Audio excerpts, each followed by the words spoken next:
The midwife's hands were shaking when she delivered the third infant, and it wasn't from exhaustion. Catherine Bellamy's labor had lasted 17 hours, stretching from the suffocating heat of an August afternoon into the thick darkness of a Georgia night. 2 healthy boys had already been born, their cries announcing themselves to the tobacco fields and pine forests that surrounded Bellamy Hall. But when the third child emerged just before midnight, on August 14, 1807, something in the room changed. The air itself seemed to hold its breath. The baby's skin was darker. Not dramatically, not obviously, but undeniably different from his brother's, who lay swaddled in the carved mahogany cradle that had been imported from Charleston, specifically for this birth. This third child had the complexion of someone touched by Mediterranean sun, a golden brown tone that would only deepen with time. And in the flickering candlelight of that delivery room, everyone present understood immediately what this meant. Catherine Bellamy saw her third son and made a sound somewhere between a gasp and a sob.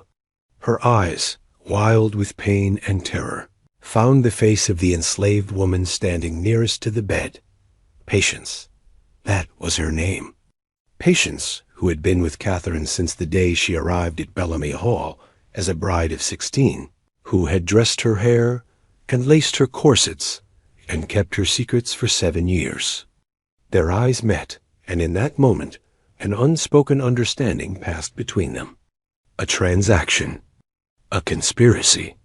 A plea for mercy that would curse them both. "He's not breathing right," Catherine whispered, though the infant was crying lustily in the midwife's arms. "Something's wrong with him. Patience, tell them. Tell them he won't survive."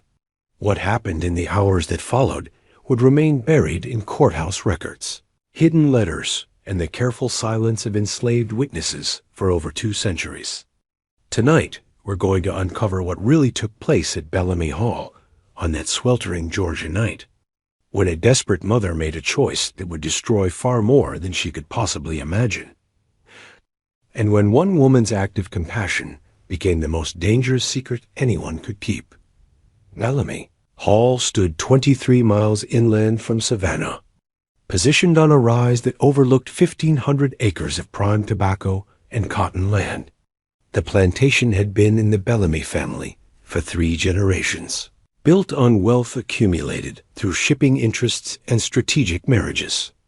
The main house was an imposing structure of red brick and white columns, designed to announce prosperity to anyone traveling the dusty road that connected the plantation to the coastal trade routes.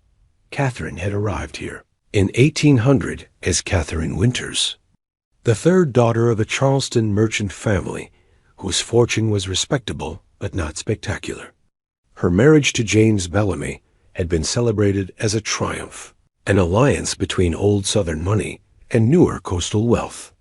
James was 31 to her 16, a widower whose first wife had died childless after only 2 years of marriage.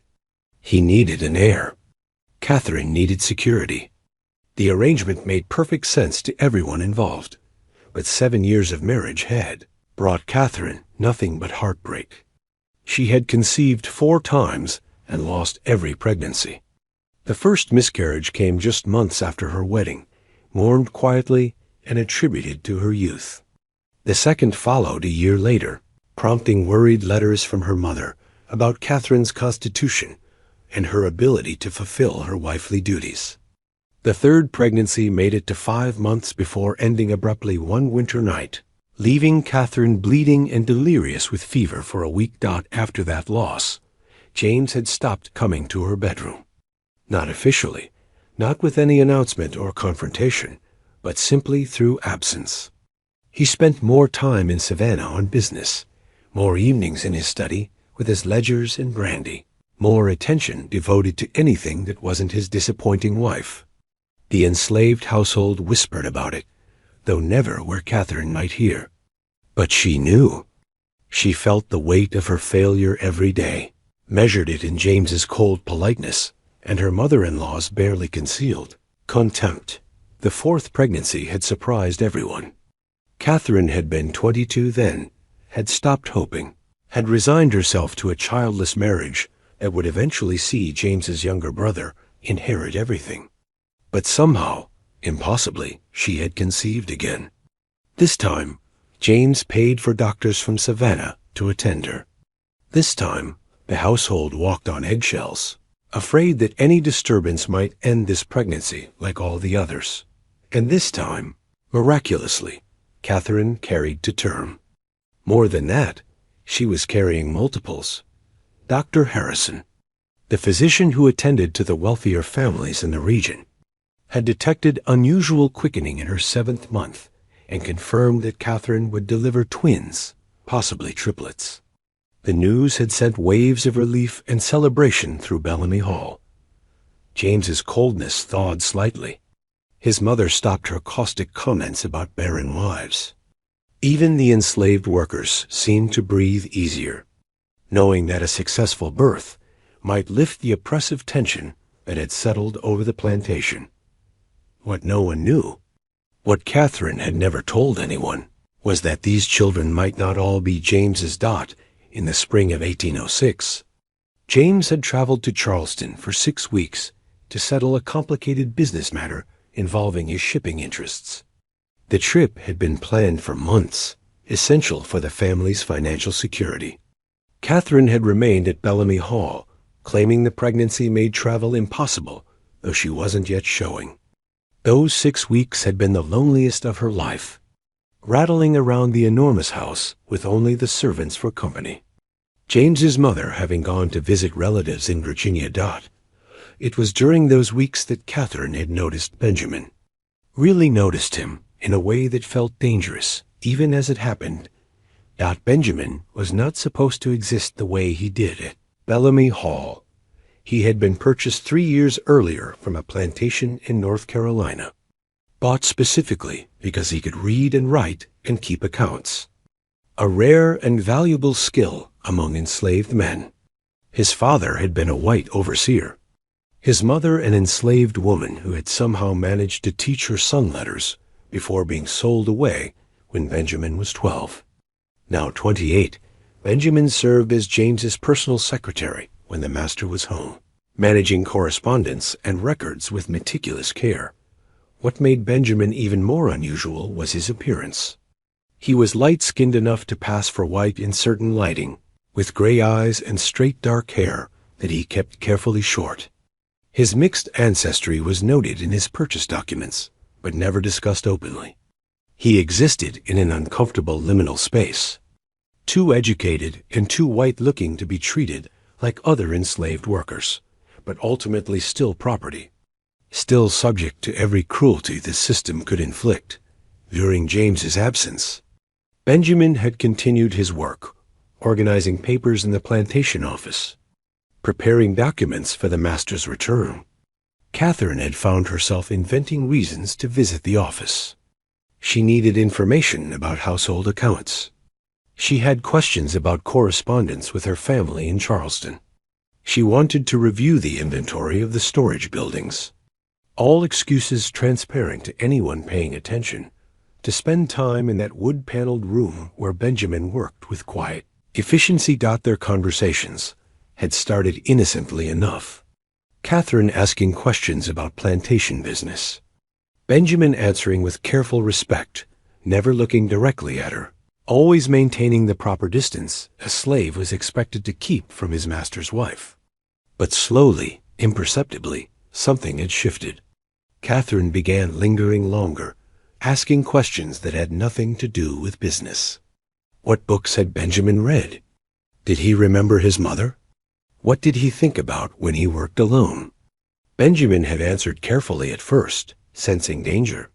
But Catherine's loneliness had been palpable, almost desperate, and her questions had revealed an intelligence and curiosity that her role as plantation mistress rarely allowed her to express. He found himself answering more honestly, sharing thoughts he normally kept locked away. They talked about books Catherine had read in her youth, about philosophy and poetry, about whether it was possible to find meaning in a life constrained by circumstances beyond one's control. It had happened on a warm afternoon in late April, 3 weeks into James's absence. Catherine had come to the office ostensibly to retrieve a letter, but they both knew it was pretense. They had been talking about a poem Catherine remembered from her school days, something about love and loss and the cruelty of fate. She had been standing by the window, looking out at the fields, and Benjamin had approached to show her a passage in a book that related to what she'd been saying. They stood too close. Their hands touched as he handed her the volume. And something in Catherine, something broken by years of disappointment and loneliness and feeling invisible in her own home, had made her reach for him. What followed was brief, frightening in its intensity, and never spoken of again. Benjamin had pulled away after, his face stricken with the knowledge of what they'd done, what it would mean if anyone discovered it. Catherine had fled the office, spent the next 3 days in her room claiming illness, and when she finally emerged, they had both pretended nothing had happened. Benjamin went back to his careful distance, his respectful silence. Catherine stopped visiting the office. When James returned from Charleston, Catherine had been a model of wifely devotion, attentive and proper, and carefully hiding the terror that consumed her. Because by then, she knew she was pregnant, and she had no way of knowing whose child she carried. The months of pregnancy had been torturous. Catherine had prayed constantly that the child, or children, would look like James. She had convinced herself that the timing meant James must be the father. She had pushed away the memory of that afternoon in the office, buried it so deep she almost believed it hadn't happened. But as her belly swelled with not one but possibly 3 lives, her fear grew proportionally. What if one of them looked like Benjamin? What if her moment of desperate loneliness resulted in visible proof that would destroy everything? By the time labor began on that August afternoon, Catherine was half mad with anxiety. Each contraction brought not just physical pain, but existential terror. Would these children expose her? Would her sin be written in their features for everyone to see? The first boy arrived at 7 in the evening. The midwife, a free black woman named Delilah, who attended births throughout the county, pronounced him healthy and strong. James was called in to see his son, his face breaking into genuine joy for the first time in years. He was pale-skinned and beautiful, with James's distinctive Bellamy features already evident. Catherine wept with relief. The second boy came 2 hours later. Another perfect child, slightly smaller than his brother, but equally vigorous. James was ecstatic now, joking about his sudden abundance of heirs, already planning how he would announce the birth of twins to his business associates in Savannah. He left the room to send word to his mother in Virginia and to open his finest whiskey to celebrate Dot, and then, at 11:47 p.m., the third child was born. Delilah received him in her experienced hands and froze. The room fell silent, except for the infant's cries. Patience, standing nearest to Catherine, drew in a sharp breath. The other enslaved woman, assisting with the birth, a young girl named Flora, made a small sound of shock before catching herself. The baby was unmistakably darker than his brother's. His skin had a golden-brown hue that would only become more pronounced as he grew. His features, while still clearly related to his siblings, had subtle differences. The shape of his nose, the set of his eyes, the texture of his hair already seemed different even at birth. Now Catherine looked at her third son and knew immediately what this meant. This child was Benjamin's. This child was proof of her betrayal, evidence that would destroy her marriage, her reputation, her life. Her mother's family would disown her. James would cast her out. Her 2 legitimate sons would grow up with the scandal of their mother's adultery hanging over them forever. No, Catherine whispered, the word barely audible. No, no, no. Delilah looked at her with something like pity. The midwife had delivered hundreds of babies, had seen this situation before in various forms. Plantation life created these complications constantly, though usually it was the master's infidelity that resulted in children of ambiguous parentage.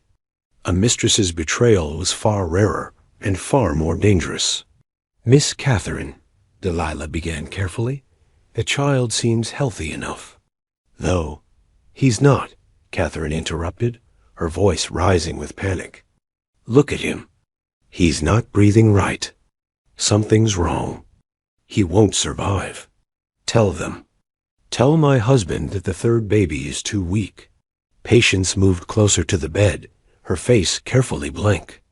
She understood what Catherine was asking, what she was demanding, and she understood that refusing would have consequences, not just for Catherine, but for everyone in the room. "Patience." Catherine grabbed her arm with surprising strength, her eyes desperate. "You have to help me. You have to make this right. I can't, James can't see him. No one can know. Please, please, I'm begging you." The infant continued crying, his small fists waving in the air. He was perfectly healthy, perfectly alive, perfectly damning. Patience looked at this child, this unwanted evidence of a forbidden moment, and made a decision that would haunt every remaining day of her life. "The third baby is weak," Patience said clearly, loud enough for Delilah and Flora to hear. "Breathing poorly. Common with triplets. Likely won't make it through the night." Delilah frowned, opening her mouth to object. The child was obviously fine, crying with the robust strength of any healthy newborn. But Flora, younger and more easily frightened, nodded quickly, understanding that contradiction would only create danger for all of them. "Yes," Flora said quietly. "Weak, very weak." Delilah, older and wiser, recognized she was being outmaneuvered. She could insist on the truth and probably seal everyone's fate, or she could participate in whatever deception was unfolding and hope to survive it. She had learned long ago that truth was a luxury enslaved people couldn't always afford. "Sometimes the third child in multiple births fails to thrive," Delilah said finally, her voice flat. "I've seen it before. The mother's body can only support so much life." Catherine's relief was visible, though her hands still shook. "James shouldn't see him. It would only cause distress. Better to spare him that pain if the child won't survive anyway." Patience wrapped the third infant in a rough cloth, much plainer than the fine linen that swaddled his brothers. She held him against her body, muffling his cries. In the dim light, with everyone exhausted and emotional, it was almost possible to believe he was dying. James was not called upstairs to see his third son. Instead, Delilah went down and delivered the news that while 2 healthy boys had been born, a third had arrived weak and was unlikely to survive until morning. James received this information with a mixture of disappointment and philosophical acceptance. 2 heirs were more than most men could claim. If God chose to take the third, well, perhaps it was actually a mercy. Triplets were difficult anyway, almost unnatural. 2 sons presented a cleaner legacy. By 2 in the morning, the house had settled into an exhausted quiet. Delilah had left instructions for Catherine's care and departed. James, drunk on celebration and relief, had fallen asleep in his study. Flora had returned to her quarters. Only Patience remained in Catherine's room, the third infant still in her arms. "What will you do with him?" Catherine whispered, her voice hoarse from screaming through labor. "What you've asked me to do," Patience replied. "Hide him. He can't stay here. James can't ever see him. No one can know he exists. I understand. You'll take care of it?" Catherine's eyes were feverish, desperate. "You'll make sure he's gone? You promise?" Patience looked down at the child in her arms. He had fallen asleep, his small chest rising and falling with the perfect rhythm of healthy life. She had held 3 children of her own like this once. None had lived past age 5. She knew the weight of an infant, the fragility of new life, the fierce love that could develop even when you didn't want it to. "Yes," Patience said quietly. "I promise I'll take care of it." What Patience meant by "take care of it" and what Catherine understood by those words were two entirely different things. But in that moment, Catherine chose not to question further. She chose not to look too closely at the mercy she was asking for. She closed her eyes and let herself believe that by morning, her problem would be solved. Patience left Catherine's room and moved through the dark plantation with the kind of careful purpose that came from a lifetime of navigating dangerous spaces. Bellamy Hall sprawled across its land in a complex of buildings. The main house at the center, surrounded by barns. Storage sheds, work buildings, and the quarters where enslaved families lived in cramped rows of wooden cabins. Patience knew every path, every shadow, every place where someone might or might not see. She couldn't go to her own cabin. She shared it with two other women and their children, cramped quarters where privacy was impossible. Any infant's cry would be heard, questions would be asked. She needed somewhere more isolated, somewhere she could think without immediate discovery. The old smokehouse stood at the edge of the plantation's main complex, a small brick structure that had been replaced by a newer, larger building 2 years earlier. It was still used occasionally for storage, but mostly it sat empty. Patience slipped inside, the smell of old smoke still lingering in the walls. She could hear rats in the corners, the sound of wind through cracks in the masonry. The infant stirred against her chest, but didn't wake. Patience stood in the darkness, holding this child who was both innocent and damning, and wrestled with the most consequential decision of her life. She could do what Catherine expected, what Catherine hadn't said explicitly, but had certainly implied. Smother this child quickly and quietly. His death would be announced in the morning as expected, attributed to the natural weakness of triplets. A small grave would be dug in the family cemetery. Catherine would be spared. James would never know. The secret would die with the child. It would be easy. One act, one moment, and all of this would be over. Patience had seen this before, heard whispers about it, knew of situations where enslaved women had been asked, or forced, to dispose of inconvenient children born to their mistresses. It happened more often than people wanted to acknowledge.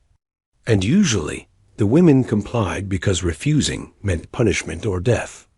What choice did they have? But standing there in the dark smokehouse, holding a sleeping infant who had committed no crime, except being born with the wrong color skin, Patience felt something she hadn't felt in years. Rage. Pure, clarifying rage at Catherine Bellamy, who had made her choices, and now wanted someone else to bear the consequence. At James Bellamy, who had created a household so cold that his wife had sought comfort elsewhere. At the entire system that made this situation possible, that turned human lives into problems to be solved, that demanded women like Patience participate in horrors to protect women like Catherine. Patience had lost 3 children. Fever had taken the first when she was just 2 years old. An accident in the fields had killed the second at age 4. The third, her son, had been sold away when he was 5 to pay off James Bellamy's gambling debts, sent to a rice plantation in South Carolina where she would never see him again. She had held each of those children, loved them, lost them. And now she was being asked to deliberately kill another child to protect his mother's reputation. The answer crystallized with surprising clarity. No, she wouldn't do it. Not for Catherine, not for anyone. She would save this child, not because she was noble or heroic, but because she refused to be complicit in this particular cruelty. If that decision destroyed her, so be it. At least she would die having chosen her own damnation, rather than accepting someone else's. But saving the child meant hiding him, and hiding an infant at Bellamy Hall was nearly impossible. Unless she found someone who could help, someone who operated outside the usual scrutiny. Asterisk. Patience left the smokehouse and moved deeper into the plantation's territory. toward the quarters where the enslaved community lived. The August night was thick with humidity, the kind of heat that made breathing feel like work. Crickets sang in the darkness, and somewhere in the distance, a hound barked once before falling silent. The quarters at Bellamy Hall were arranged in 2 parallel rows of cabins, each structure housing multiple families in conditions that barely qualified as shelter. Patience knew every cabin, every occupant, every alliance and animosity that existed in this compressed community. She needed someone who could keep a secret, someone who had enough autonomy to avoid constant scrutiny, someone who might actually agree to help. She found herself walking toward the cabin at the very end of the western row, where a woman named Cleo lived alone. Cleo was 56 years old, ancient by plantation standards where most people were worked to death by 40. She had survived through a combination of luck, stubbornness, and being just useful enough to keep. Her hands were too arthritic now for field work, but she could still mend clothing, prepare medicinal herbs, and watch over children when their parents worked. She existed in a strange twilight state, too old to be profitable, too healthy to be completely dismissed.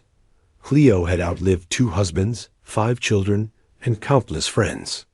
Her survival was almost offensive to the natural order, as if death kept passing her by out of simple forgetfulness. She spoke rarely, smiled never, and had eyes that seemed to see through all pretense to the ugly truth beneath.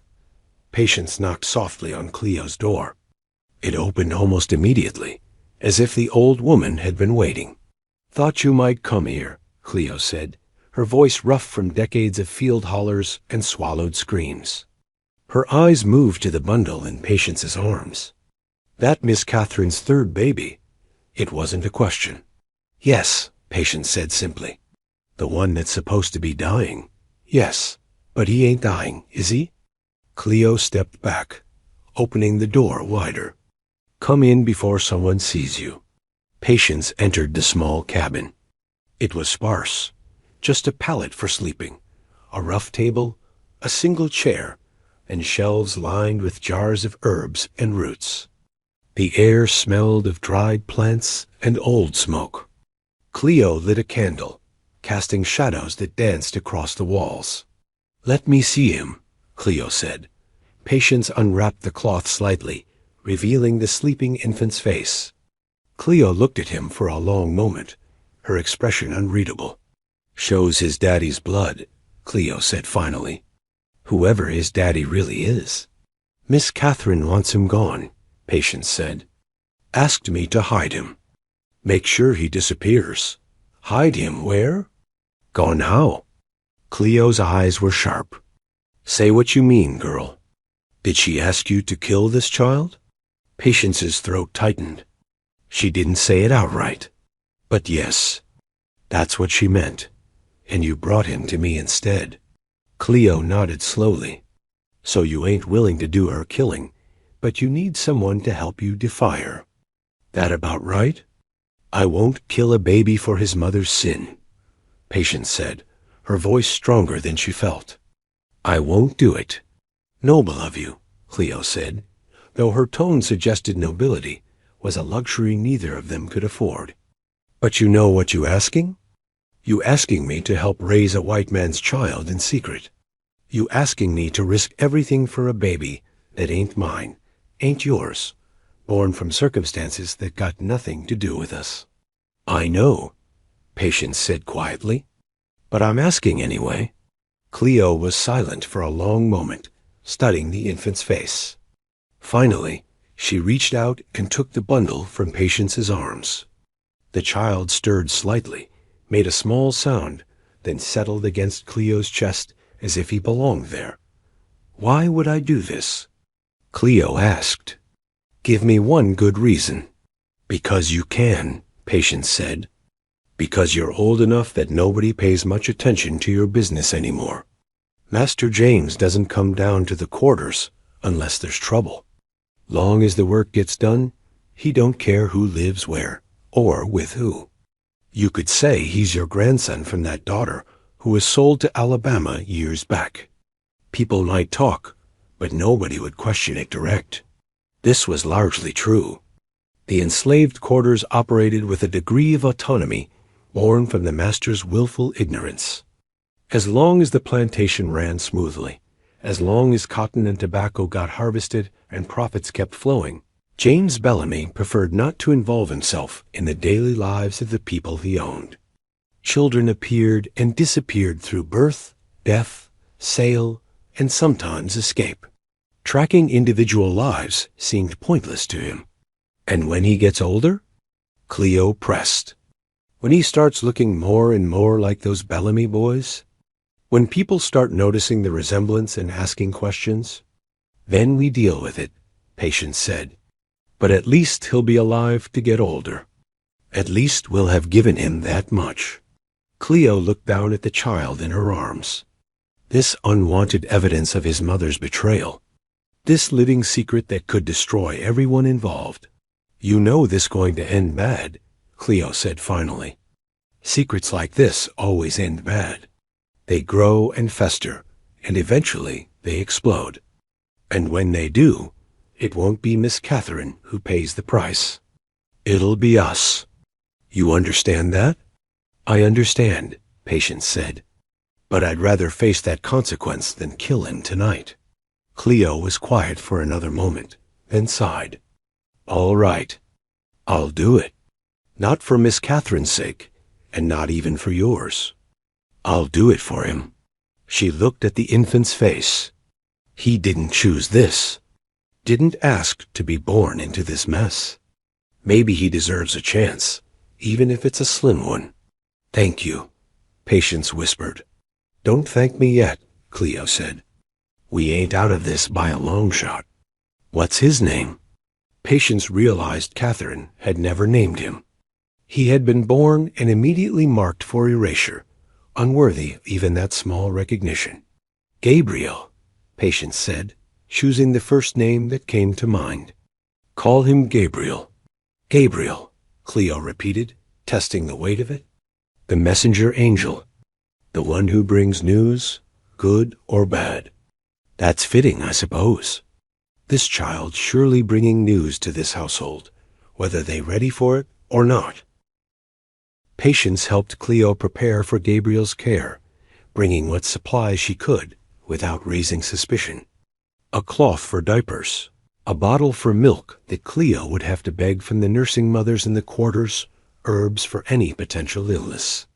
They worked quickly, knowing dawn would come soon, and with it, the questions about the third Bellamy child's death. I'll help, Patience promised. Bring food when I can, clothes, whatever he needs. You won't be alone in this. I've been alone before, Cleo said. I'll manage.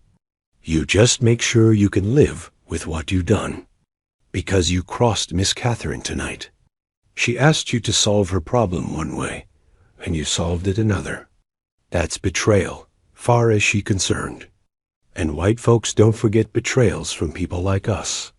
Patience nodded, understanding the truth of it. She had made an enemy of Catherine Bellamy, even if Catherine didn't fully realize it yet. But she had also saved a life. In the moral arithmetic of her existence, that had to count for something. She left Cleo's cabin as dawn began to break, the sky turning from black to deep purple. She returned to the main house to find Catherine awake, propped up in bed, her face hollow with exhaustion and fear. Is it done? Catherine whispered as soon as Patience entered the room. Yes, Patience said. It's done. He's gone? He won't be found, Patience said carefully. No one will know. Catherine's relief was immediate and visible. She closed her eyes, tears leaking from the corners. Thank you. You saved me. You saved my family.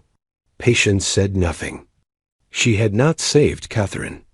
She had simply relocated the problem, turned Catherine's secret into a ticking mechanism that would eventually detonate. But she had also saved Gabriel. And in that moment, standing in Catherine's bedroom as the morning light began to filter through the windows, Patience decided that mattered more, Downstairs, James woke to the news that his third son had died during the night, just as expected. The child would be buried in the family cemetery. James was told, a small grave with a simple marker. This was not unusual for infants who died in their first days. Such deaths were common enough that elaborate memorials seemed excessive.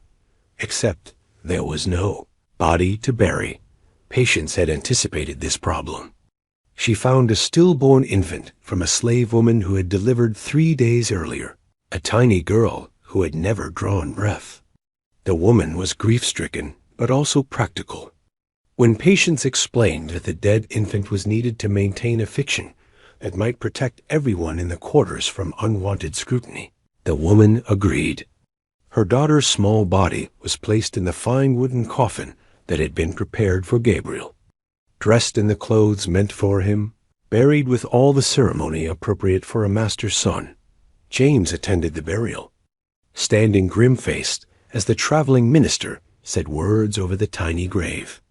Catherine remained in bed, too weak from childbirth to attend, which was just as well. She would have recognized the deception immediately. But James, who had never seen his third son's face, accepted the tiny form in the coffin as his own child. Why wouldn't he? The household settled into a new rhythm over the following weeks. Catherine recovered from childbirth, devoted herself to the 2 acknowledged sons, now named James Jr. and Robert. They were healthy, beautiful children who drew endless admiration from visitors. James's coldness toward his wife thawed considerably. She had finally given him heirs, plural, and the plantation's future felt secure for the first time in years. Benjamin, the enslaved secretary who was Gabriel's actual father, knew nothing of the child's existence or survival. He had learned of Catherine's pregnancy months earlier and had spent those months in quiet terror, wondering if the child would reveal what had happened between them. When news came that triplets had been born, but the third had died, Benjamin felt a complicated mixture of grief and relief. He mourned the child he would never know, but felt grateful that the secret seemed to have died with the infant. He was wrong. Of course, the secret was very much alive, growing stronger every day in Cleo's cabin at the edge of the quarters. Gabriel thrived under Cleo's care. She had raised enough children in her long life to know what infants needed, and she provided it with surprising tenderness for someone so hardened by experience. She nursed him with milk begged from other women, kept him clean and warm, sang to him in the evenings in a voice that cracked with age but carried genuine affection. When questions arose about the infant's sudden presence, Cleo told the story they had prepared. Her daughter Martha, sold away to a plantation in Alabama 8 years earlier, had died in childbirth, and the master there had sent Gabriel back to Cleo as an act of unexpected mercy. It was plausible enough. Such arrangements happened occasionally, and Cleo's age and relative isolation made her situation easy to ignore. Most of the enslaved community at Bellamy Hall accepted the story without much scrutiny. They had their own concerns, their own griefs. One more child in the quarters was hardly noteworthy. But a few people noticed things. They noticed Patience's frequent visits to Cleo's cabin, bringing food and supplies. They noticed how protective Cleo was of the child, how she kept him inside during the day when visitors or overseers might pass through. They noticed that Gabriel had features that seemed familiar, a resemblance to someone they couldn't quite place. And slowly, carefully, through whispered conversations and knowing glances, some of them began to piece together the truth. Among those who suspected was a man named Marcus, who worked as one of James Bellamy's field overseers. Marcus occupied a difficult position, enslaved himself but given authority over other enslaved workers. It was a role that required constant navigation between loyalty to his community and survival within the system that enslaved them all. Marcus had ambitions. He wanted James to notice him, to value him, perhaps even to allow him to purchase his freedom, eventually if he accumulated enough favor. Marcus knew that information was currency in the plantation economy, and he had trained himself to notice things others missed. He watched Patience's comings and goings. He observed Cleo's unusual access to resources.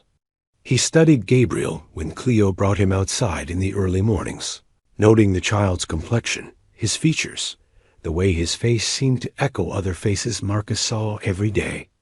And Marcus remembered the timing of Gabriel's appearance, how it coincided with Catherine Bellamy's delivery of triplets and the supposed death of the third child. Marcus was intelligent enough to do the arithmetic. He understood what had probably happened, what secret was being maintained in Cleo's cabin, and he began to consider how he might use that information to his advantage. But Marcus was also careful. He didn't rush to James Bellamy with accusations. He waited, watched, gathered more evidence. He wanted to be absolutely certain before he made his move, because a false accusation could destroy him, while a well-timed revelation could elevate his position substantially. Meanwhile, Gabriel continued to grow. By his first birthday in August of 1808, he was a sturdy, healthy child who had begun to walk and babble his first words. Cleo delighted in his development, though she was careful to hide her affection when others were around. Patience visited regularly, bringing treats and toys she had carefully stolen from the main house without detection. And in the main house, Catherine's two acknowledged sons thrived. James Jr. and Robert were beautiful children, doted on by their father, and displayed proudly to visitors. Catherine had recovered fully from childbirth, and had resumed her role as mistress of Bellamy Hall with new confidence. She had survived her moment of crisis. Her secret was buried, her reputation intact, her position secure. Or so she believed. The truth was that secrets don't stay buried on plantations. Too many people know too much, see too much, understand too much. The architecture of slavery requires constant surveillance, and that surveillance cuts both ways. Masters watch slaves, but slaves also watch masters, noticing every indiscretion, every weakness, every hidden shame, and slowly, inexorably, the secret of Gabriel's true parentage began to spread through the enslaved community at Bellamy Hall. Not everyone knew, but enough people suspected, and those suspicions became whispers, and those whispers became stories, and those stories began to take on a life of their own. It was only a matter of time before one of those whispers reached the wrong ears. Marcus made his move in the spring of 1809, when Gabriel was approaching his second birthday. The resemblance between Gabriel and the Bellamy twins had become increasingly difficult to ignore. They shared the same facial structure, the same way of tilting their heads, the same quick intelligence in their eyes. Anyone who saw them together would notice the similarity. Though Gabriel's darker skin complicated the comparison, Marcus approached James one morning as the master was inspecting a new tobacco field, choosing a moment when they would be alone. "Master Bellamy, sir," Marcus began carefully, "there's something you should know, something concerning the family." James looked up from examining a seedling, his expression mildly annoyed at the interruption. "What is it, Marcus?" "Make it quick." "It's a delicate matter, sir. Concerns Miss Catherine and the children." That got James's attention. He straightened, his face suddenly serious. "Explain yourself." "There's a child in the quarters, sir," Marcus said, "living with old Cleo. She claims he's her grandson from Alabama, but, sir, that's not the truth. That child was born here, same night as your twins. He's the third baby, the one everyone thought died." James went very still, his face draining of color. "That's impossible. I attended the burial myself." "Yes, sir. But did you see the body?" James thought back to that day, trying to remember. The coffin had been closed. He had assumed it contained his dead son, but he had never actually looked inside. He had been too grief-stricken. too relieved to have two healthy sons, too willing to accept what he was told. Why would you make such a claim? James asked, his voice dangerous. Because, sir, Marcus said carefully, I think you should look at that child yourself. Compare him to your sons. See what you see. James's mind was racing, connecting pieces he had never allowed himself to examine. He thought about Catherine's difficult pregnancy, about her unusual nervousness throughout those 9 months. He thought about the third child who had supposedly been too weak to survive. He thought about Patience, Catherine's trusted servant, and her access to the plantation quarters. Take me to this child, James said abruptly.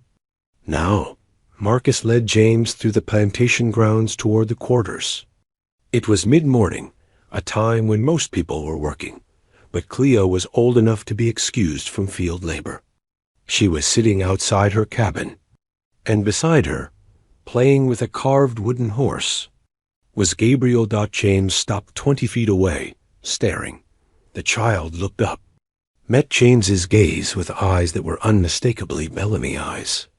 The shape of the face, the set of the shoulders, the distinctive way the ears sat against the head, all of it was familiar. This child looked like James Jr. and Robert. He looked like James himself. The resemblance was not subtle, but the child's skin was darker. Not dramatically, but undeniably. This was not a child, could be explained away as simply taking after one parent or the other. This was a child of mixed ancestry, a child whose appearance told a story James had never wanted to hear. How old is this child? James demanded, his voice shaking. Cleo stood slowly, positioning herself between James and Gabriel. Almost 2, sir. Born when? August of 1807, sir. The same month, the same time as James's twins. The timing was impossible to ignore. James stared at Gabriel, and something inside him cracked. Not with anger yet, but with a terrible understanding. This child was his, legally and perhaps even biologically, but the circumstances of his existence suggested a betrayal that James had never imagined possible. His wife, his Catherine, who had seemed so proper, so devoted, so incapable of deception. Where did this child come from? James asked, his voice terrifyingly controlled. Cleo met his gaze steadily, her face carefully blank. My grandson, sir. From my daughter in Alabama. Your daughter died 9 years ago, Cleo. I know because I sold her myself, and the buyer reported her death from fever 6 months later. So I'll ask you again, and this time I want the truth. Where did this child come from? Cleo said nothing. She was old enough, tired enough, that death didn't frighten her the way it once had. She would take whatever punishment came rather than betray the conspiracy she had joined. James looked at the child again, seeing his own face in miniature. He thought about the night Catherine gave birth to triplets, about the third son who had supposedly been too weak to survive. He thought about the closed coffin he had never questioned, the burial he had accepted without verification. This is the third child, James said, the words coming slowly as he worked through the implications. The one Catherine said died. But he didn't die. He was hidden, given to you to raise in secret. Still, Cleo said nothing. James turned to Marcus. Get Patience. Bring her to my study. Now. Then he strode back toward the main house, his mind racing with possibilities, each one worse than the last. If this child had been hidden, there was a reason. If he looked different from his brothers, there was an explanation. And if Catherine had been desperate enough to fake a death and hide an infant in the quarters, she had something catastrophic to conceal. By the time Patience was brought to James's study, he had consumed 2 glasses of whiskey and worked himself into a cold fury. Patience entered the room with her face set in that carefully neutral expression enslaved people learned to wear when facing their master's anger. The child in Cleo's cabin, James said without preamble. Tell me about him. Sir, I don't know what, don't. James's voice cracked like a whip. Don't lie to me, Patience. I've seen him. I know he's the same age as my sons. I know he looks like my sons. Tell me what happened the night Catherine gave birth. Patience stood silent, calculating her options. She could continue to deny, but James already knew too much. She could tell the complete truth, but that would expose Catherine entirely, and likely result in horrific consequences for everyone involved. Or she could tell a partial truth, one that might protect herself, while still giving James the information he clearly intended to extract one way or another. Miss Catherine gave birth to 3 boys, Patience said finally. The third was different from the others, darker. She was frightened. Afraid you would cast her out if you saw him. She asked me to hide him, so I did. Why would he be darker? James demanded. Unless... He trailed off, the implication too terrible to voice immediately. I don't know, sir, Patience said. Miss Catherine never explained. She just kept saying he couldn't stay, that you couldn't see him. James felt rage surge through him, the kind of anger that could lead to violence. His wife had been unfaithful. She had to have been. There was no other explanation for a child who looked like him but had darker skin. She had taken a lover, probably one of the enslaved men, and produced this child as evidence of her betrayal. Where is my wife? James asked. In the morning room, sir. With the children. Send her to me. Then get out of my sight. Patience fled, grateful to escape with her life. She found Catherine embroidering while James Jr. and Robert played nearby, a picture of domestic tranquility that was about to be shattered forever. Master wants you in his study, Patience said quietly. Right now. Catherine looked up, confused. Is something wrong? Patience's expression told her everything. Catherine's face went white. She stood on shaking legs, handed her embroidery to the nursemaid, and walked toward her husband's study like a condemned prisoner approaching the gallows. James was standing by the window when she entered, his back to her, his posture rigid with controlled fury. Close the door, he said without turning around. Catherine obeyed, her hands trembling. I've seen him, James said. The third child. The one you said died. Except he didn't die. Did he, Catherine? You gave him away. Hid him in the quarters like a shameful secret. Catherine's legs gave out. She collapsed into the nearest chair, unable to speak. Why would you do that? James turned to face her, his eyes cold. Why would you hide my son, unless there was something about him you needed to conceal? What aren't you telling me, Catherine? The whole story came out then, in broken pieces through Catherine's tears. Her loneliness during James's absence in Charleston. The carpenter Benjamin who had been kind to her, who had listened when she spoke. The relationship that had developed in the dangerous space of James's absence. The pregnancy that could have been James's, or might have been Benjamin's. The birth of 3 sons, one of whom was too dark to acknowledge. I was frightened, Catherine sobbed. I didn't know what to do. I thought if anyone saw him, they would know, and it would destroy everything. You would cast me out. My family would disown me. I would lose James Jr. and Robert. I would lose everything. James stood frozen, processing this confession. His wife had been unfaithful. She had betrayed him with an enslaved man. She had given birth to a bastard child and then hidden him to preserve her reputation. Every fear he had ever had about losing control of his household had been realized in the worst possible way. But underneath the rage and humiliation, James felt something else. A twisted logic that made sense in the context of plantation society. The child was still his legally. Everything on his plantation belonged to him. The land, the tobacco, the people, the children.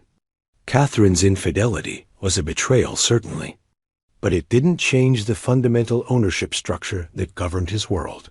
If Gabriel was his son by law, if the child carried Bellamy blood, even if diluted by Benjamin's parentage, then James had a responsibility.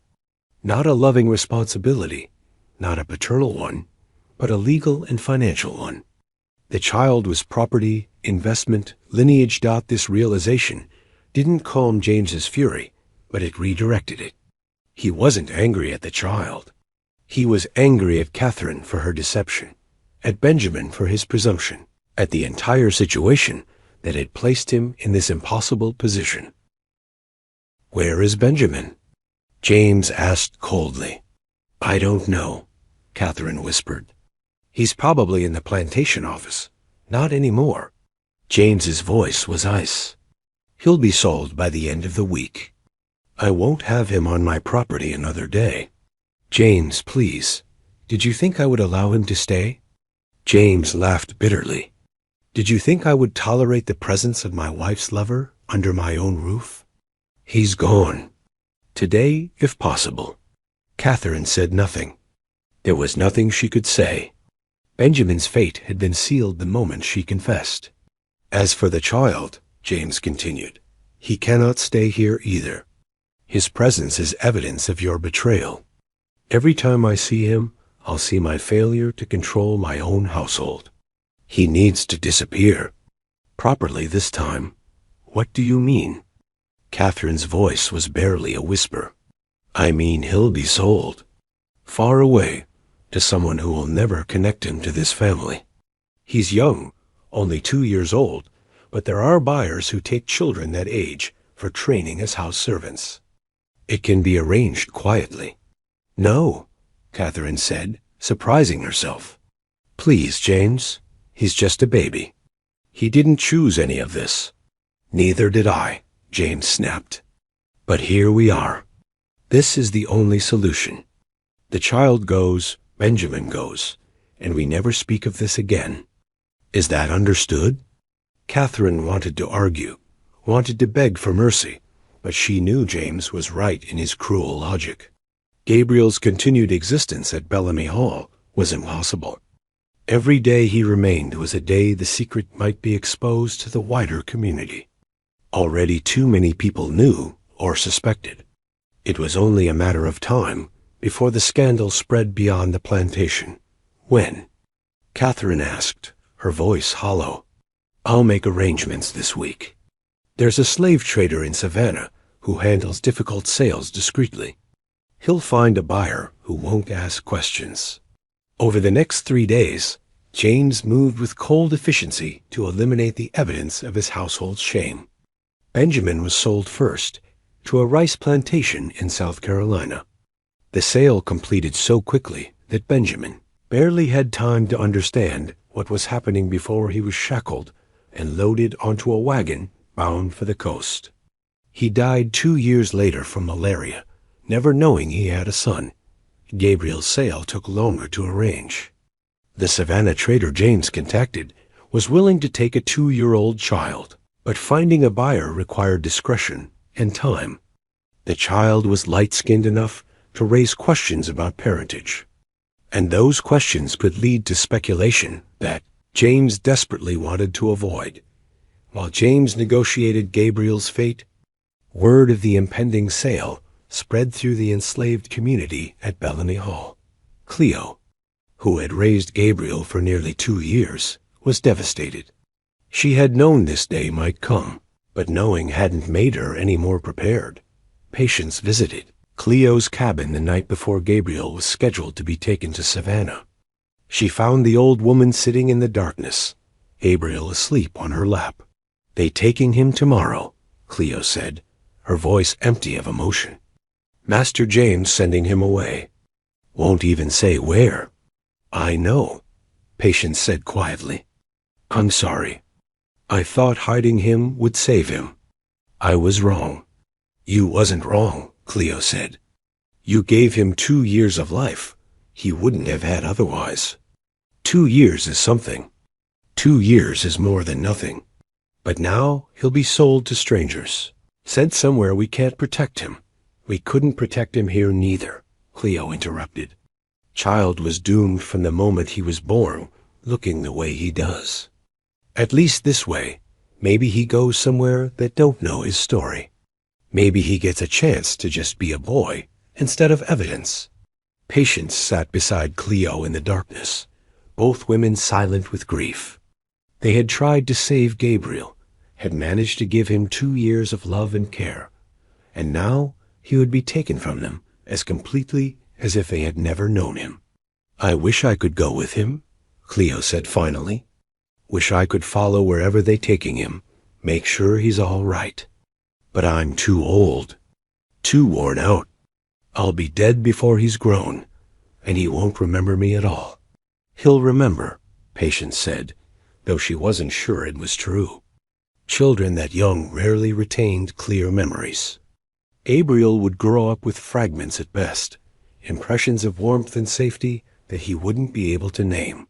Tell me something, Cleo said. When you hiding him that first night, taking him to me instead of doing what Miss Catherine wanted, what made you choose that? What made you think his life was worth all this trouble? Patience was quiet for a moment, considering. I lost 3 children, she said finally. Fever, accident, sale. I held each one and loved them and lost them, and I couldn't do nothing about it. But this one, Gabriel, I could do something. I could refuse to kill him. Even if it only bought him 2 years, even if it ends like this, at least I made that choice. At least I said no to that particular cruelty. Cleo nodded slowly. That's something. Maybe not enough, but something. They sat together until dawn. 2 women who had survived too much, holding a child who would be taken from them by morning dot when James's overseer came for Gabriel. Cleo handed him over without resistance. There was no point in fighting, no possibility of escape. Gabriel, confused and frightened by the stranger's rough handling, cried for Cleo as he was carried away. His voice calling, "Grandma." Grandma could be heard all through the quarters until the wagon disappeared down the road toward. Savannah. Catherine watched from her bedroom window as Gabriel was taken away. She pressed her hand against the glass, this woman who had given birth to 3 sons, but had only been allowed to keep 2.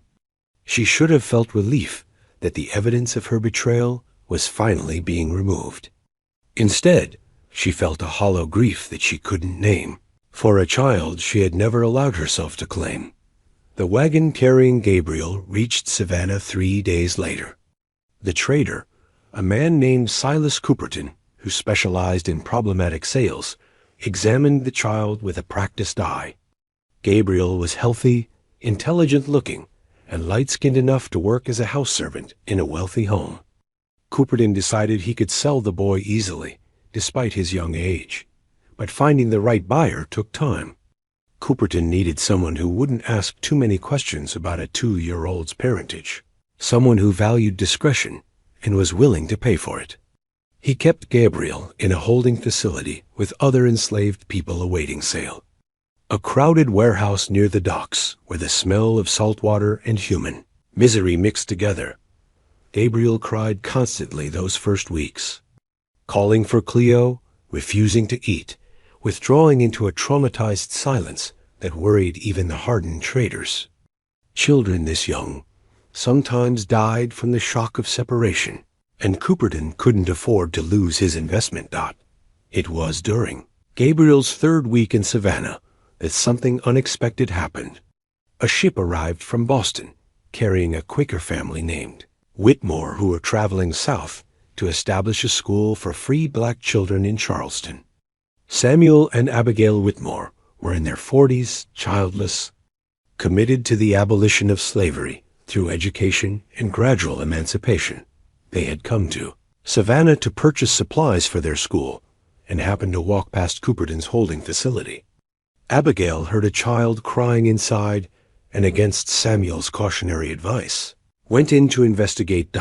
She found Gabriel huddled in a corner, his face tear-stained, his small body shaking with suppressed sobs.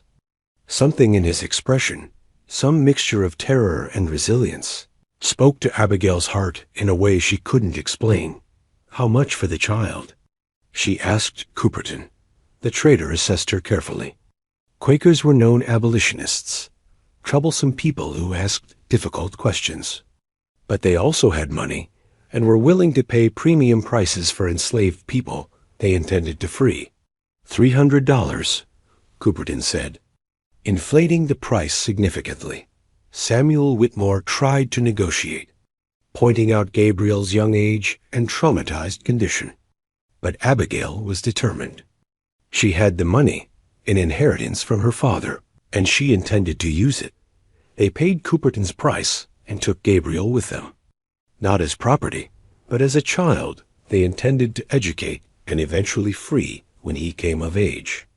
They didn't know his story, didn't know about Catherine or Benjamin, or the conspiracy that had saved him once already. They only knew he was a child in need, and they had the means to help Dot. This is the moment where stories, like the one unfolding at Bellamy Hall, take an unexpected turn. If you're captivated by these dark corners of American history, these stories that were deliberately buried and forgotten, then subscribe to The Sealed Room. We dig deep into the archives, the forbidden histories, the secrets that powerful families tried to erase. Hit that subscribe button and turn on notifications, because these stories don't tell themselves, and they deserve to be heard. Gabriel left Georgia in September of 1809, traveling north with Samuel and Abigail Whitmore on a ship bound for Charleston. He was 2 years old, traumatized beyond what his young mind could fully process, carrying memories that would fade, but leave scars that would last a lifetime. He had been born into secrecy, raised in hiding, torn from everyone who had loved him, sold like livestock, and now was being taken to yet another unknown place by yet another set of strangers. The Whitmores treated him gently, but Gabriel didn't trust gentleness anymore. He had learned that the people who held you could also abandon you, that safety was temporary, that love was something that could be taken away without warning. He remained silent for the entire journey, eating only when forced, sleeping fitfully, his eyes holding a wariness that no child should possess. Charleston was different from anything Gabriel had known. The Whitmores settled in a modest house near the harbor and immediately set about establishing their school for free black children. It was dangerous work in a city built on slavery, but the Whitmores were protected somewhat by their Quaker connections and their careful navigation of Southern social customs. They didn't preach abolition openly. They simply offered education to children whose parents could afford to pay modest fees. Gabriel was enrolled in the school as soon as he was old enough, learning to read and write alongside children who had been born free or whose parents had purchased their freedom. The Whitmores never told him he was enslaved, never treated him as property. They raised him as their own, though they never formally adopted him, and they made plans to manumit him legally when he turned 21. But Gabriel never forgot those first 2 years. Fragments remained: the smell of Cleo's cabin, the sound of Patience's voice, the feeling of being hidden, of being unwanted, of being a secret too dangerous to acknowledge.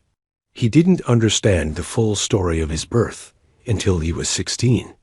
When Abigail finally explained why he had no family history, why his skin was lighter than most of the other students, why he had been found in a slave trader's warehouse in Savannah, the knowledge that he had been born to a white woman who had hidden him, that he had a father who had been sold away, that he had brothers somewhere who lived free while he had been marked for disposal, it filled Gabriel with a rage that took years to process. He was grateful to the Whitmores for their kindness, but he also understood that their mercy was the exception, not the rule. For every Quaker family that rescued an enslaved child, there were thousands more children who remained trapped in the system or who simply disappeared into unmarked graves. Gabriel became a teacher himself eventually, working alongside the Whitmores in their school, and later establishing his own institution for black children in Philadelphia after the Whitmores died. He married, had 4 children, lived to see The Civil War began, though. He didn't survive to see its end.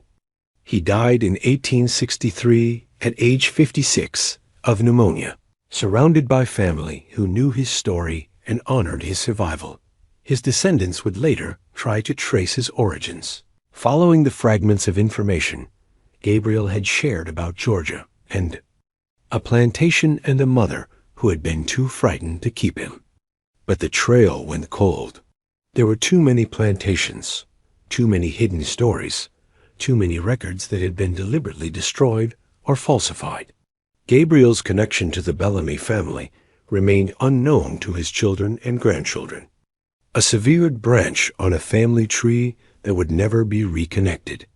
Back at Bellamy Hall, life continued with the kind of willful amnesia that wealthy Southern families specialized in cultivating. Catherine recovered from the crisis, devoted herself to raising James Jr. and Robert, and never spoke of Gabriel again. She developed a reputation as a devoted mother and gracious hostess. The scandal of her infidelity buried beneath layers of social performance and deliberate forgetting. But the trauma manifested in other ways. Catherine became obsessively protective of her two remaining sons, barely allowing them out of her sight, terrified that some other disaster might befall her family. She suffered from nightmares that she couldn't explain to anyone, dreams where she heard a child crying but could never find him, where she searched through endless corridors looking for something she had lost but couldn't name.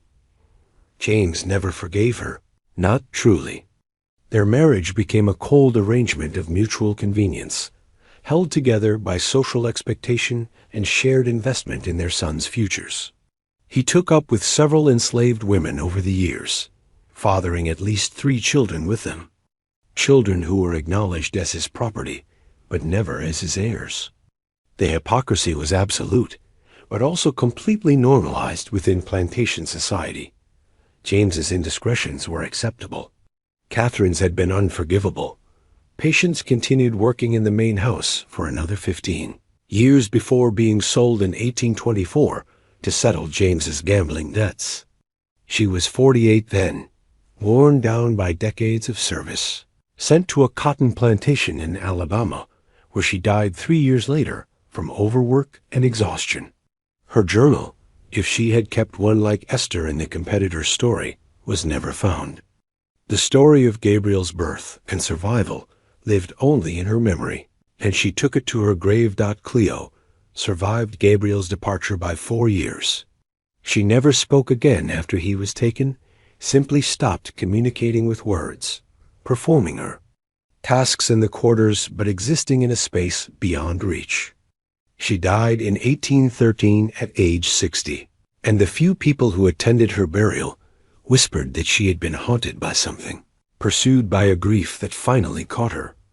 Marcus, the overseer who had revealed Gabriel's existence to James, was rewarded for his loyalty with additional responsibilities and privileges. He was given his own cabin, better rations, and a promise that he might eventually purchase his freedom. But the other enslaved workers at Bellamy Hall never trusted him again. He had betrayed the community to advance himself, had exposed a secret that had resulted in a child being sold away.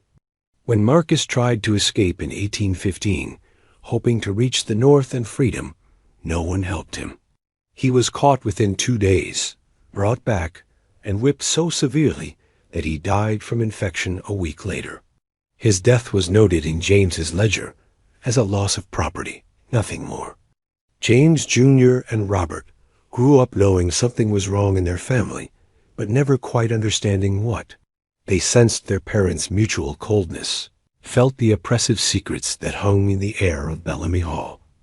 Both boys left for education in Charleston as soon as they were old enough, eager to escape the suffocating atmosphere of their childhood home.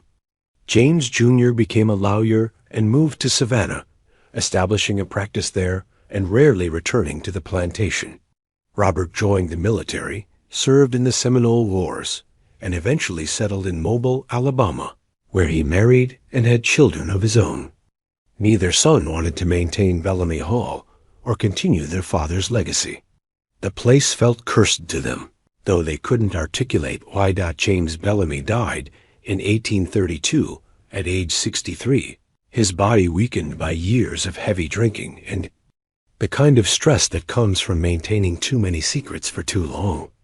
His obituary in the Savannah newspaper was brief, noting his successful tobacco operations and his two sons, who had both distinguished themselves in respectable professions. It made no mention of scandal, hidden children, or betrayals. Catherine survived him by 11 years, dying in 1843 at age 59. She spent her final years largely alone at Bellamy Hall. The plantation in decline, most of the enslaved workers sold off to pay James's debts. She had outlived her usefulness to everyone, her sons occupied with their own families. Her social circle dissolved through death and distance. The woman who had once been terrified of losing her position died having lost it anyway, just more slowly and more completely than she had feared. In her final weeks, delirious with fever, Catherine spoke about 3 babies, the nurses attending her, both enslaved women who had been purchased late in James's life and knew nothing of the plantation's history, thought she was confused, conflating memories of her twins with fantasies of other children. But those who remembered understood. Catherine was finally acknowledging what she had spent decades denying, that she had given birth to 3 sons, but had only been allowed to claim 2. She was buried in the family cemetery at Bellamy Hall, not far from the small grave that supposedly held her 3rd child, but actually contained the body of an unknown infant girl. The irony was absolute. Catherine had spent her life maintaining a fiction, and even in death, that fiction was preserved in stone and earth. Bellamy Hall was sold in 1845 to settle the family's remaining debts. James Jr. and Robert divided what little money remained and wanted nothing more to do with the property. The plantation was broken up into smaller farms, worked by a new generation of enslaved people who knew nothing of the Bellamys or their secrets.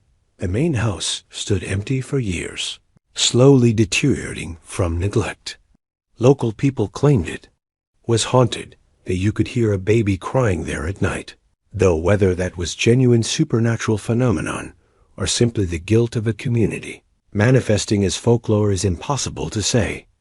The house was eventually torn down in 1873, 8 years after the Civil War ended slavery throughout the South. For over a century, the story of Catherine Bellamy's triplets remained buried, known only through fragments and whispers that became increasingly distorted over time.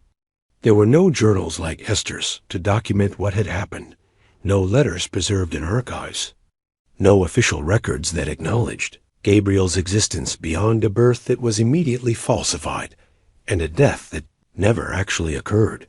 But in 1952, a historian named Dr. Eleanor Morrison was researching plantation records for her dissertation on enslaved families in Georgia.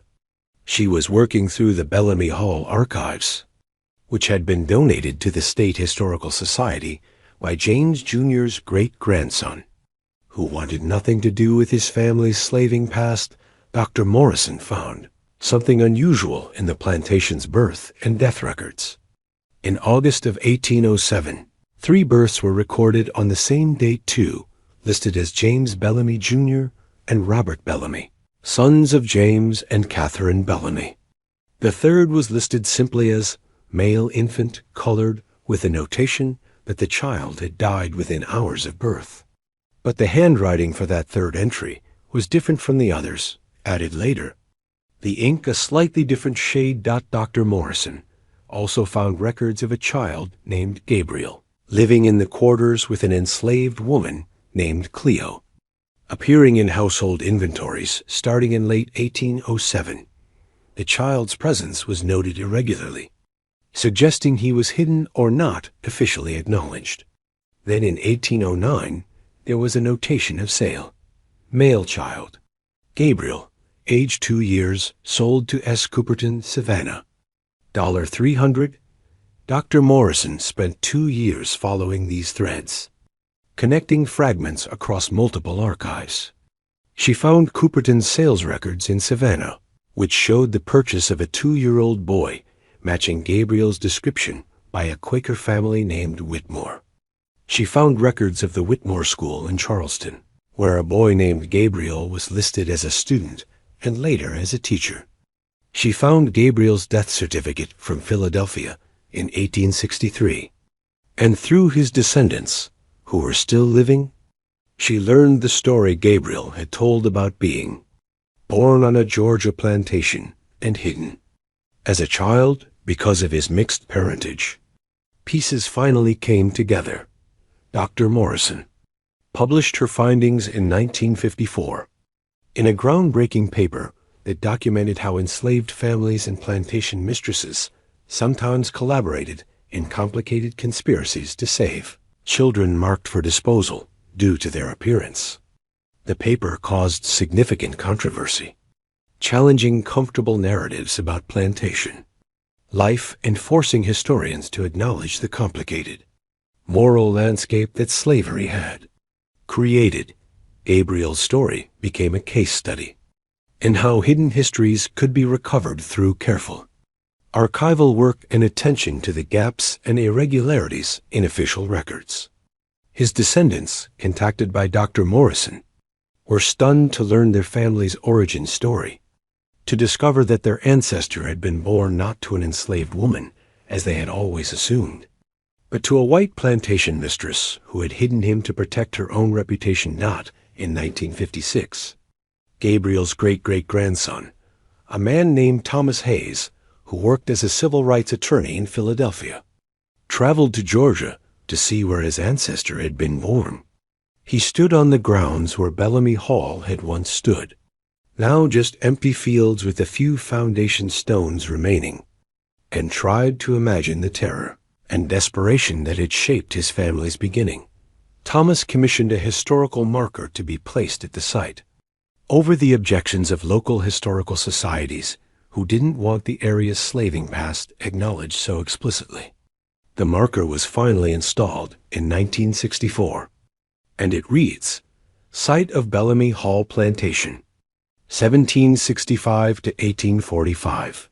Here, in 1807, an enslaved woman named Patience and an elder named Cleo saved the life of a child marked for erasure due to his mixed parentage. Their courage preserved a life and a legacy. The marker doesn't name Catherine or James Bellamy, doesn't provide the full details of what happened, but it acknowledges that something significant occurred here, that lives were saved through dangerous acts of compassion, that the enslaved people who had no power in the official hierarchy sometimes wielded tremendous power through their choices to resist, to protect, to preserve life in the face of systems designed to destroy it. Gabriel's descendants still visit the site occasionally, bringing flowers, speaking quiet words of gratitude for ancestors they never knew. They understand that Gabriel's survival was improbable, that by all rights he should have been killed in infancy or lost to the anonymity of slavery. The fact that he lived, that he built a life and a family, that his story can be told at all, represents a small victory against enormous odds. But for every Gabriel whose story was eventually recovered, there were hundreds, perhaps thousands, of other children whose stories remain lost. Hidden births, falsified deaths, children sold away too young to remember their origins, families separated so completely that no records survive. The archives are full of gaps, silences, erasures that can never be filled. Catherine Bellamy's story is disturbing not because it's unique, but because it probably wasn't. The specific details may be unusual triplets. The dramatic conspiracy, the unexpected rescue, but the underlying situation was common.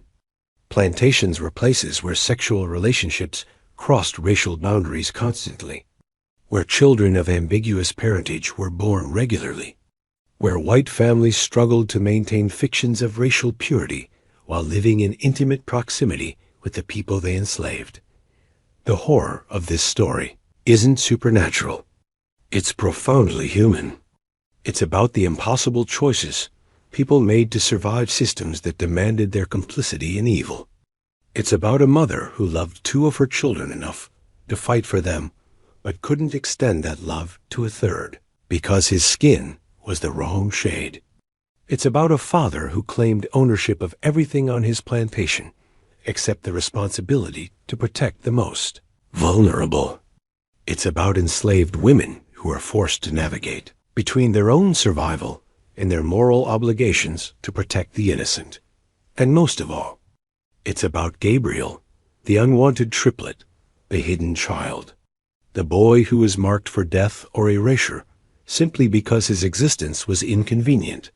His survival came not through the mercy of the powerful, but through the courage of the powerless, through Patience's refusal to commit murder, and Vauder, Cleo's willingness to risk everything to raise a child who wasn't hers. There's a question that haunts this story, one that applies to countless similar situations throughout the slavery era. How many other children were disappeared? How many infants were killed in delivery rooms or shortly after birth because they revealed uncomfortable truths? How many were sold away so young that they never knew their origins? How many stories are permanently lost because the only witnesses were enslaved people whose testimonies were never recorded, never valued, never preserved? We'll never know the full answer. The documentation is incomplete, destroyed deliberately, or lost to time. The witnesses are long dead. The truth has been obscured by generations of intentional forgetting, by families who wanted to bury their shameful secrets, by a society that preferred comfortable lies to uncomfortable truths. What we do know is this. On August 14th, 1807, Catherine Bellamy gave birth to triplets at Bellamy Hall in Georgia. Two were acknowledged, raised as heirs, given every advantage their father's wealth could provide. One was hidden, marked for death or permanent erasure, saved by enslaved women who chose mercy over obedience. That third child, Gabriel, survived against all odds. He lived to see freedom, though not the freedom he should have been born into. He built a family, educated other children, left a legacy that continues through his descendants. His story was nearly lost, buried under layers of deliberate deception and systemic erasure. But fragments survived, enough that a determined historian could piece together what really happened in that delivery room, and in the desperate days that followed. Gabriel's survival doesn't redeem the system that nearly destroyed him. It doesn't excuse Catherine's betrayal or James's cruelty, or the countless other injustices that define plantation life. But it does remind us that even in the darkest circumstances, some people chose resistance. Some people chose to protect the vulnerable, even when doing so risked their own lives. Some people refused to participate in the horrors demanded of them. Even when refusal seemed impossible, Patience could have killed Gabriel that night in the smokehouse. It would have been easier, safer, more practical. Instead, she chose to save him, knowing the choice would probably lead to consequences she couldn't control. Cleo could have refused to help, could have protected herself by staying uninvolved. Instead, she raised Gabriel for 2 years, gave him love and safety, created memories that sustained him even after they were separated. These acts of resistance, small as they might seem against the enormity of slavery's evil, mattered. They preserved a life. They created possibility where none should have existed. They demonstrated that even people with no official power could still choose their own actions, could still exercise moral agency in a system designed to strip them of all autonomy. This is why stories like Gabriel's matter. Not because they're uplifting or redemptive. They're not. They're tragic, brutal reminders of how thoroughly slavery corrupted everything it touched. But they're also evidence that the enslaved were not just victims. They were people who made choices, who resisted in ways both large and small, who preserved what they could of their humanity and dignity in circumstances specifically designed to destroy.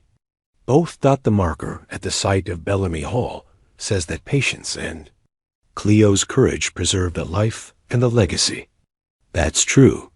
But it also preserved something else. Evidence that the official story, the sanitized version of plantation life that emphasized paternalistic benevolence and enslaved contentment, was always a lie. The real history was messier, more violent, more complicated, and more fundamentally human than the comfortable myths allowed. Recovering stories, like Gabriel's from the archives, isn't just an academic exercise. It's an act of justice, a way of acknowledging that these hidden lives mattered, that these buried truths deserve to be spoken. Every time we uncover another forgotten story, every time we refuse to accept the official version that was designed to protect the powerful and erase the vulnerable, we participate in a different kind of resistance, a resistance against historical amnesia, against the ongoing project of making uncomfortable truths disappear. So what do you think? How many other children like Gabriel existed, born into circumstances that demanded their erasure, saved by people who had every reason to protect themselves, but chose mercy instead? How many stories are still buried in courthouse records, in private letters, in the coded language of plantation inventories and sale documents? Leave a comment with your thoughts.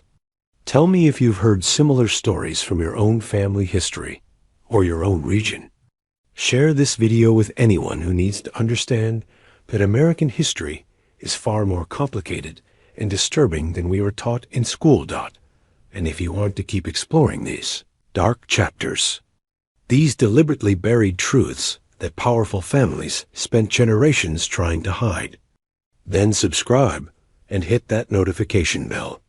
Because these stories exist. They're real. They're documented. And they deserve to be told, especially when they make us uncomfortable. The past is full of secrets that someone worked very hard to keep hidden. Let's keep digging them up.